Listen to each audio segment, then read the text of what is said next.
Hi friends, welcome to man with Telugu YouTuber channel. ఈరోజు video ఏంటంటే friends, సాయంత్రం 6 గంటలకు మన ఛానల్లో ఒక కొత్త వీడియోతో మేము ముందుకు వస్తున్నామండి. మా పక్క ఊరిలో శంబర అనే ఒక ఊరు ఉంది. ఆ ఊరిలో శంబర పోలమ్మ అనే ఒక దేవత జాతర జరిగిందండి.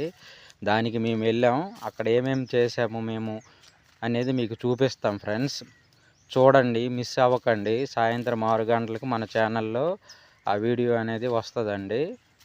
మన ఛానల్ని లైక్ చేయండి, కామెంట్ చేయండి, సబ్స్క్రైబ్ చేసుకోండి ఫ్రెండ్స్. మరిన్ని వీడియోస్ కోసం మన ఛానల్ని సబ్స్క్రైబ్ చేసుకోండి ఫ్రెండ్స్. మా వీడియోస్ మీకు నోటిఫికేషన్గా రావాలంటే బెల్ సింబల్ని యాక్టివేట్ చేసుకోండి ఫ్రెండ్స్. చూస్తున్నారు కానీ లైక్ చేయట్లేదు, సబ్స్క్రైబ్ చేసుకోవట్లేదు. మమ్మల్ని సపోర్ట్ చేయండి ఫ్రెండ్స్. మీ సపోర్ట్ మాకు ఎప్పుడూ ఉండాలి.